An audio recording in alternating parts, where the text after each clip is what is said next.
Саламатсыздарбы. Google форма деген эмне? Google форма бул Google компаниясынын атайын жасалган веб-приложение.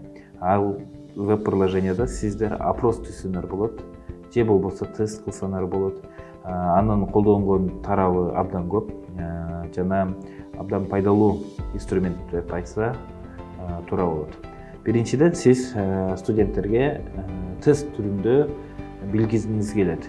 Онлайн түрүндө тестти түзүп, ошо тестти ссылка аркылуу жиберсеңер, студенттер кирип, ошо суроолорго туура жооп берсе, же туура эмес жооп берсе, сиз көрүп турасыз. Баланча деген студент 10 суроого туура жооп бериптир, 5 суроого туура жооп бербептир.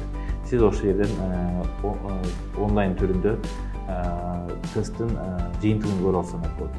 Же болбосо ошо группа студентов, топ студенттердин баары жооп берсе, ошодон көрөсүңөр канча процент туура жооп берди, канча процент туура жооп берген жок. Аны жасаш оңой эле. Азыркы сабакта силерге үйрөтүп беребиз.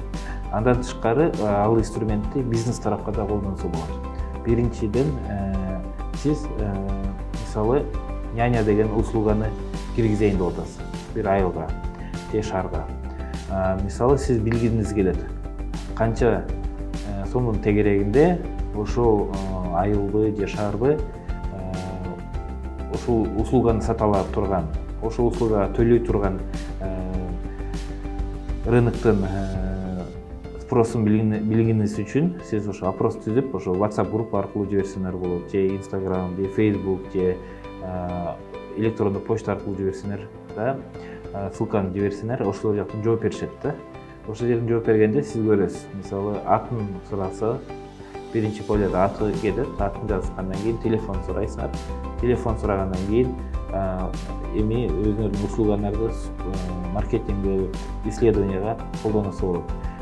Баланча услуга няня, мисалы, канча сом төлөй аласыңар.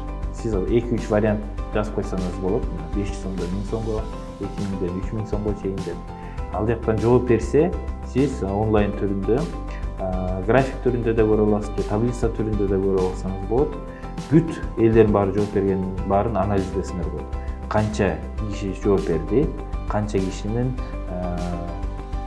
спросу бар экен, ошондой услуга эгерде бар болсо канча сомго чейин төлөп берсе болот деген исследованияны кылып алсаңар болот. Ошол түрдө бул онлайн инструменттин негизги максаты бул компьютерден отуруп эле жасап коесуңар, же болбосо телефондон жасап койсоңуз болот. Ал максатта Google форманын негизги максаты бул тест түзүү, опрос кылуу же кандайдыр исследованияга жардам бере турган инструмент. Google форма кириш үчүн биз поисковый системага Google форма деп жазабыз. Биринчи сайт Google форма деп пайда болуп калат. Ошо дарек менен кирип, перейти к форме дейбиз. Формага киргенден кийин бизге атайын Google'дун аккаунтун сурап коет. Ошол үчүн биз азыр болсо Google аккаунт менен киребиз. Аккаунттар жок болсо, ошо регистрация кыласыңар. Регистрация кылгандан кийин ошол почтанын логин паролун колдоносуңар. Азыркы учурда мен өзүм аккаунт менен кирем. Киргенден кийин мага айнекче ачылды. Бул айнекчеде биз болсо мурун жасаган Google опростор бар, же болбосо жаңы жасайбыз. Ошол үчүн бул крестикти басабыз, пустой файл деп. Азыр айтып кеткенден кийин биз бияктан сурайт. Новая форма жана ылдый жагында суроо жооптор чыгат. Азыр кыскача айтып кеткенде, бул мисалы новый форманы биз опрос деп жазабыз. Мисалы тест түрүндө опрос, услуг бул болсо заголовок жазган себеби, бул болсо биз билебиз, эмне файл жана эмне боюнча опрос кетет. Кыскача бул жерге описанияга сиз жазсаңар болот. Ошол опростун негизги максаты. Андан тышкары биринчи вопрос без заголовка деп турат. Аны өзгөртүп, мисалы сиздин аты жөнүңүздө, мисалы имя.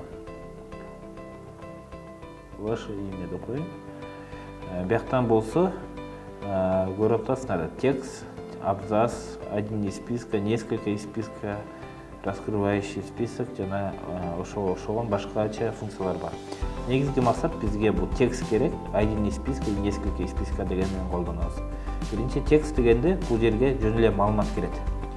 Эгерде ошол ссылканы алган адам ошол жерге текст түрүндө эле маалымат жазат. Эгерде бизге ошол поле обязательно болсо, бул полени толтурбай коюп запрос жиберип койсо да болот. Бирок обязательно полено дегенди басканда, обязательно вопрос дегенди басканда, ал толбогонго чейин ал экинчи полега кетпейт. Экинчиден дагы басабыз, ваш номер телефона дейбиз.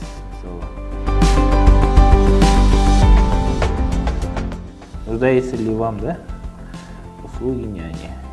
Бияктан болсо, мисалы, один из списка тандасак, либо да дейбиз, либо нет дейбиз. Дальше, үчүнчү услуга, мисалы,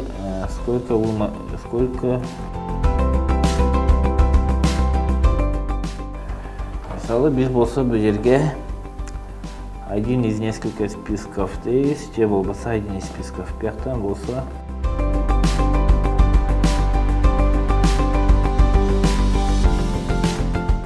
обязательно койдук.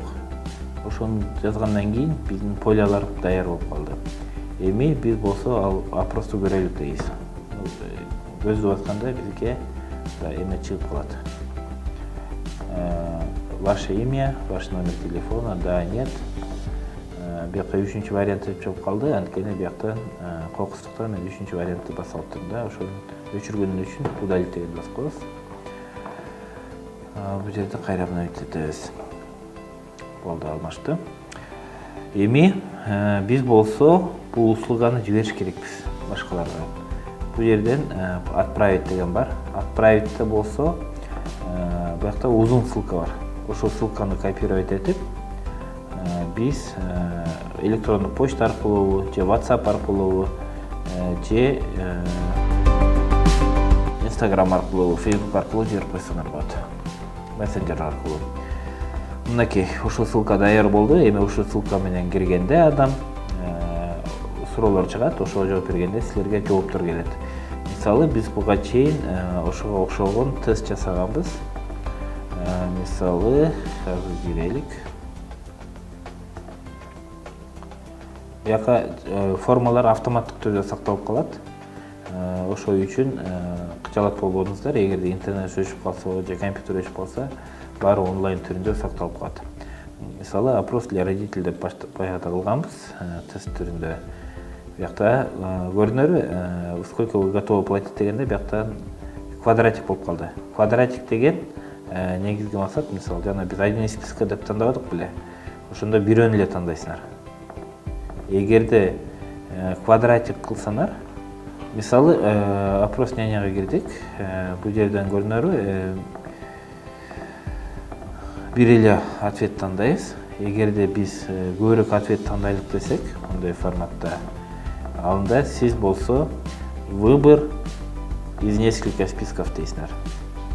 Если один болсо, бул тоголок болуп калат. Эгерде несколько десеңер, уже несколько болуп, эки-үчөн тандасаңар болот. Андан кийин ошого суроого жооп берсе, мисалы, ваше имя,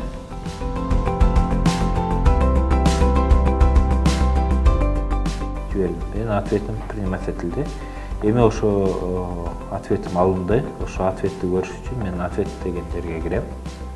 Бул жерден көрөсүңөр канча адам услугах нуждается. 24 адам, 95,8%. Кереги жок десе, бул бирөө жок дептир, 4,2%. Бияктан канча сомго чейин төлөсөңөр болот деп таблица чыгып, график чыгып калды. Эгерде ошол маалыматтардын баары силерге керек болсо, кайра болсо таблица түрүндө жүктөп алсаңар болот. Бул Google форманын негизги максаты бул онлайн түрүндө опрос кылсаңар болот, же болбосо тест түрүндө организация кылсаңар болот, организовать этсеңер болот. Кыскача Google форма деген ушул.